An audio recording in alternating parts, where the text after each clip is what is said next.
There's one religion spreading like wildfire, a young faith that promises freedom. It calls itself the bringer of progress. It preaches how to love yourself. It teaches you to protect your peace. Sounds like a blessing, doesn't it? It looks like the truth, and you can feel it in your bones.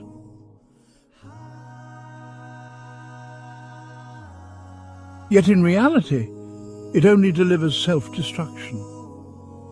What it teaches isn't self-love, but self-indulgence. What it calls peace is just the corruption of growth. It replaces your creator with your ego, so your desires become your law, and your feelings become your scripture. This isn't a blessing. It's the beginning of your downfall.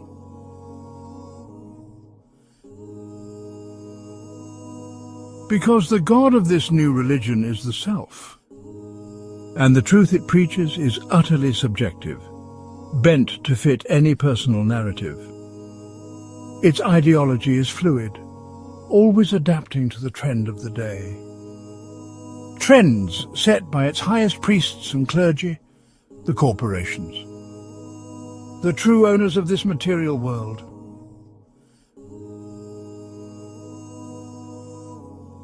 Zygmunt Bauman, in Liquid Modernity, addressed how modern-day individuals are no longer anchored by any fixed meaning or direction. The self is constantly in flux, shaped by market forces and cultural trends, leading to a fragile and fragmented society.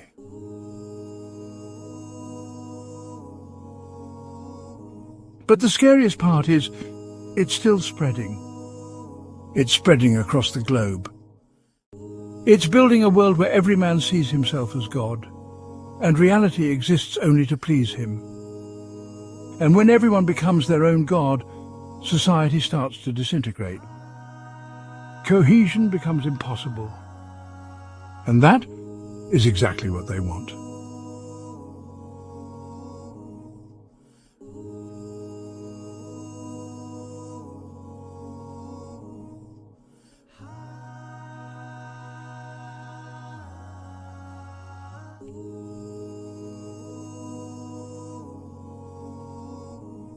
The seeds of this self-worship were sown by secularism. They're waging a war on God to remove him from their world. But when the divine was removed, a void was left. Because at the end of the day, we will always worship something, even if it's ourselves.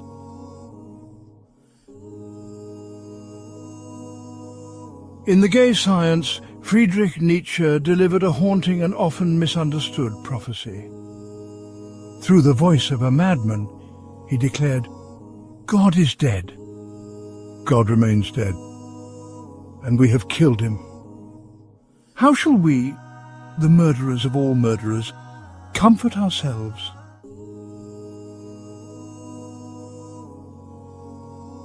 This wasn't a personal confession, but a diagnosis. Nietzsche foresaw that Western civilization would lose its grip on divine truth, that Christianity would no longer sustain its moral and cultural order.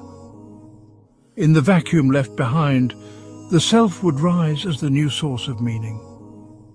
And with it, a new religion would take root, built on self-expression, autonomy, and personal desire.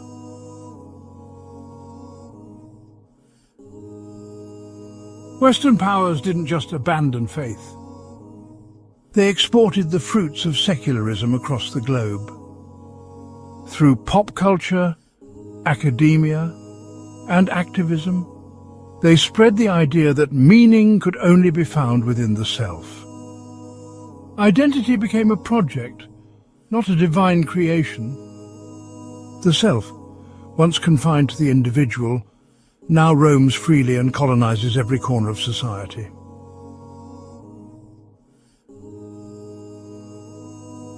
Charles Taylor addressed in his book A Secular Age how we're now living in a spiritual state the like of which no previous age has known.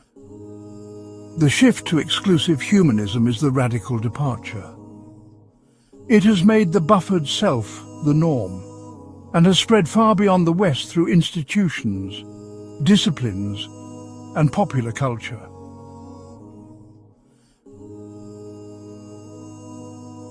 Alexander Solzhenitsyn once stood as the West's favorite dissident. Hailed for exposing the horrors of Soviet totalitarianism, he became a symbol of freedom and resistance.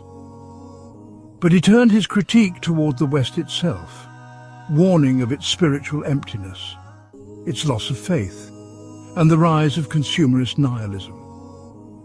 Thus, he was swiftly abandoned.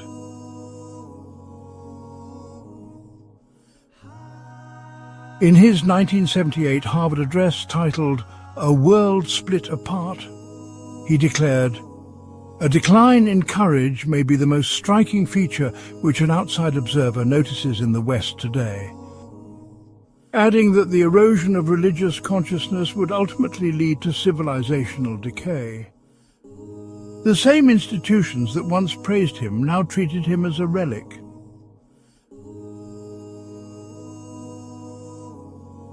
His cancellation wasn't just political, it was ideological.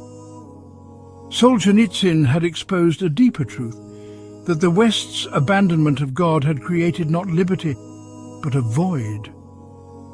A civilization that rejected transcendence could only fall back on the worship of self. And that was a truth too dangerous to admit.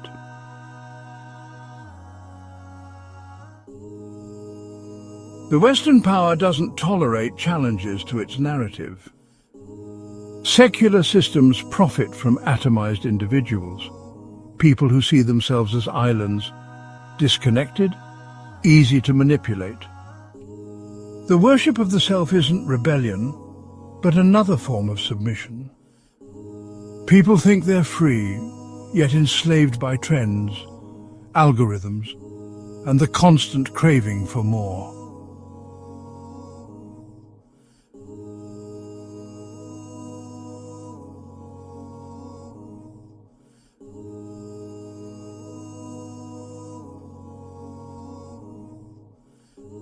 This ideology is far from harmless.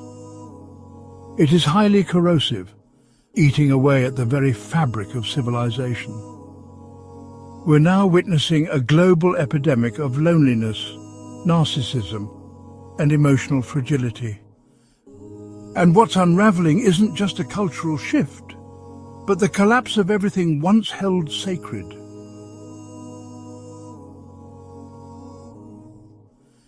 Statista chart titled "Percentage of People Worldwide Who Reported Negative Effects on Well-Being from Feelings of Loneliness in 2022 by Age Group" presented the results of a global survey conducted across 16 countries. Among young adults aged 18 to 24, the loneliness rate rises alarmingly, with 59% acknowledging its negative effects on their overall well-being.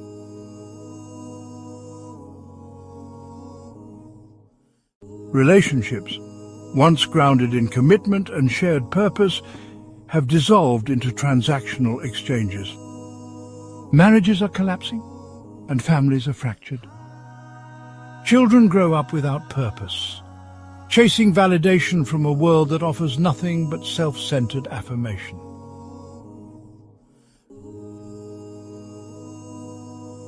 According to the United States Census Bureau 2022 report, titled "America's Families and Living Arrangements," married couple households made up 47% of all households in 2022, down from 71% in 1970.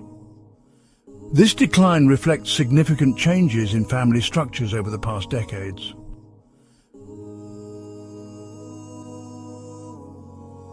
As this culture spreads, victimhood becomes a virtue. Criticism is no longer an opportunity for growth, but an attack on identity.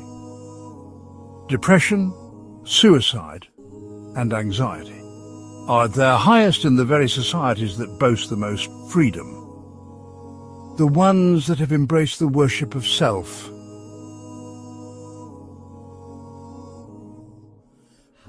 In The Culture of Narcissism, Christopher Lasch explored how the narcissistic culture has led to the proliferation of victimhood as a status symbol. Rather than a call to collective action, it's a way to gain power through the manipulation of personal grievances.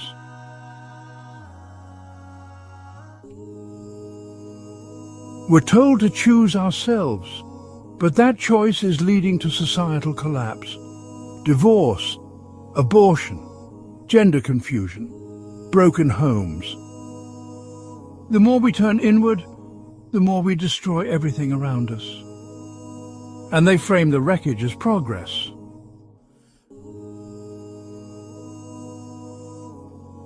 But the most dangerous shift isn't just in behavior, it's in perception. Sin is no longer sin. Pride is now self-worth. Lust rebranded as freedom. Envy becomes motivation, while arrogance is presented as confidence. The line between good and evil has now been flipped.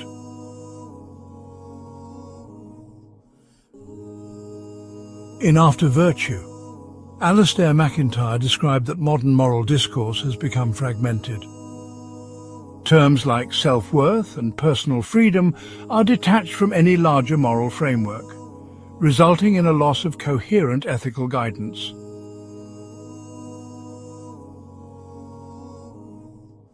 The Quran has warned us about this 1,400 years ago in Surah Al-Kahf, verse 103 and 104. Say, O Prophet, shall we inform you of who will be the biggest losers of deeds? They are those whose efforts are in vain in this worldly life, while they think they are doing good.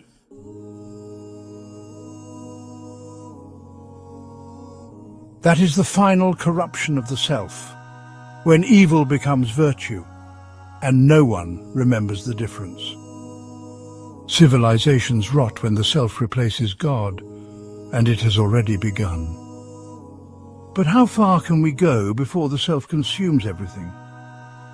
Before we have nothing left but the empty shell of what we once were?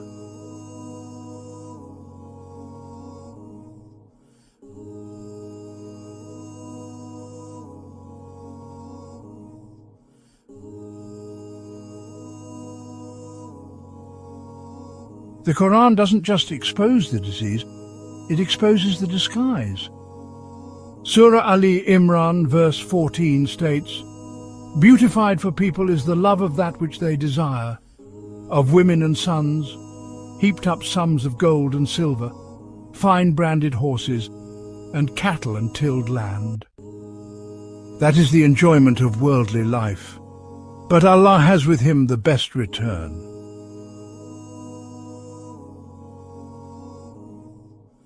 The self is a master of delusion. The more you feed it, the more convincing its lies become. It doesn't just crave evil, but justifies it by spiritualizing sin. Islam tears off that mask. It names the disease for what it is, and then teaches how to heal it. This is why tazkiyah, spiritual purification, is not about self-expression, but self-confrontation.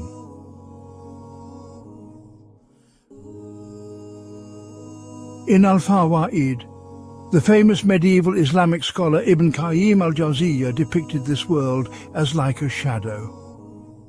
If you try to chase it, you will never catch it. But if you turn your back towards it, it will follow you.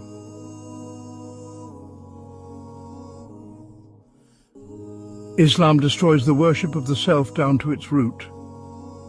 Surah Al-Jathiyah, verse 23, warns, "Have you seen, O Prophet, those who have taken their own desires as their God?" And so Allah left them to stray knowingly, sealed their hearing and hearts, and placed a cover on their sight. Who then can guide them after Allah? Will you all not then be mindful?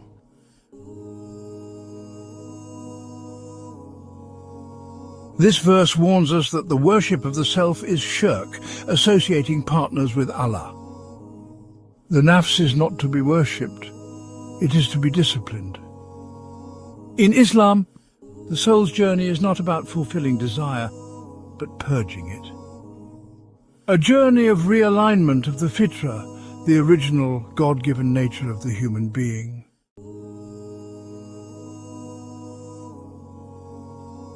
Another famous medieval Islamic scholar, Imam al-Ghazali, in Ihya Ulum al-Din, explained that the first step on the path of purification is to recognize one's own faults and to strive against the nafs that commands evil.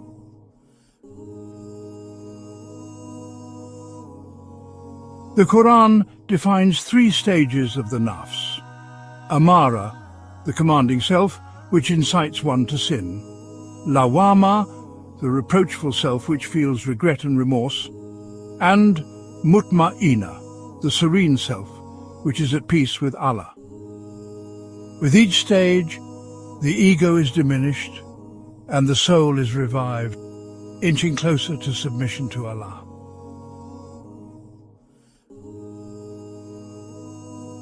In Heart, Self and Soul, Robert Frage outlined the progression through the stages of nafs as a journey from the ego to the essence, from self-centeredness to a more divine connection, emphasizing the purification of the self.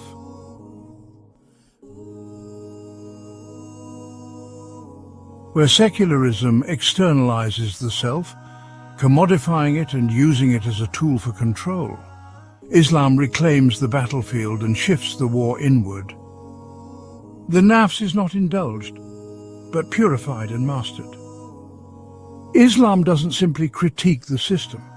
It dissects the anatomy of the disease and teaches you how to destroy it from within.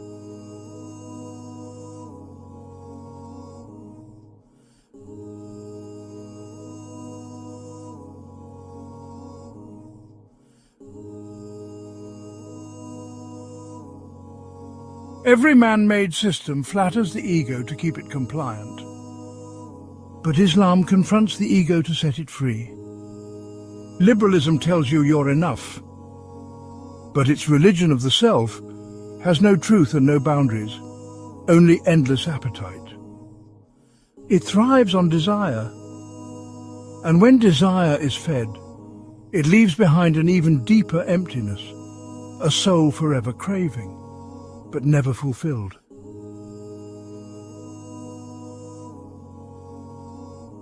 As Arthur Schopenhauer put it in The World as Will and Representation, man's greatest happiness is his capacity to cease desiring. All his desires are endless and ultimately unsatisfying, making true happiness unattainable as long as he is trapped in the cycle of wanting.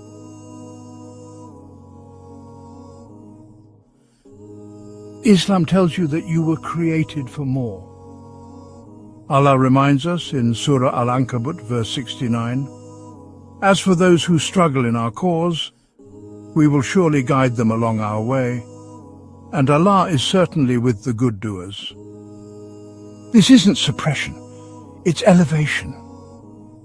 A return to purpose, to clarity, and to the design you were created upon.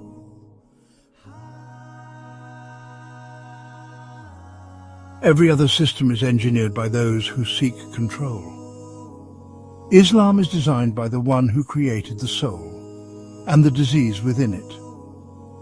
As stated in Surah Ash-Shams, verse 7 to 10, "And by the soul and the one who fashioned it, and inspired it with its wickedness and its righteousness.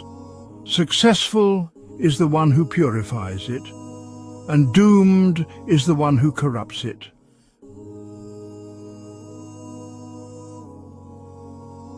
That is the difference. Modernity creates self-worshippers, while Islam creates servants of truth.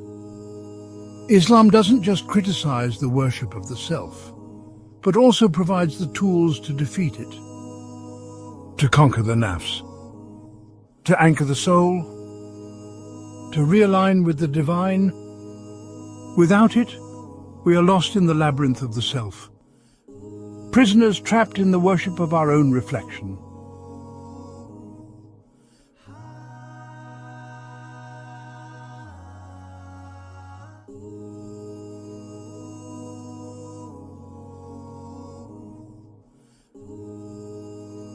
Islam doesn't erase the self, but overcomes it. Through the act of worship, the ego is submitted to divine order. Salah, the prayer, submits both body and ego to a higher authority. Sawm, the act of fasting, disciplines the nafs by denying its base desires, training it to surrender for the sake of truth. Zakat, the obligatory almsgiving, detaches the heart from greed. Hajj, the pilgrimage, dissolves the ego in the unity of submission to Allah.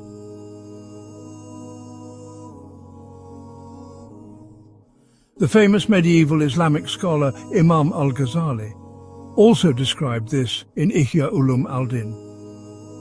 He explained that the first step on the path of purification is to recognize one's own faults and to strive against nafs that commands evil.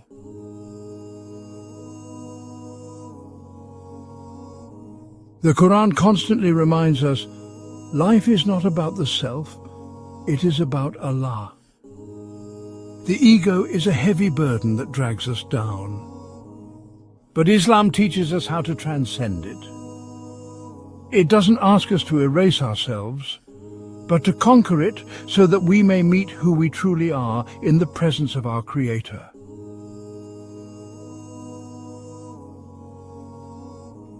The worship of the self fractures the soul and fragments society.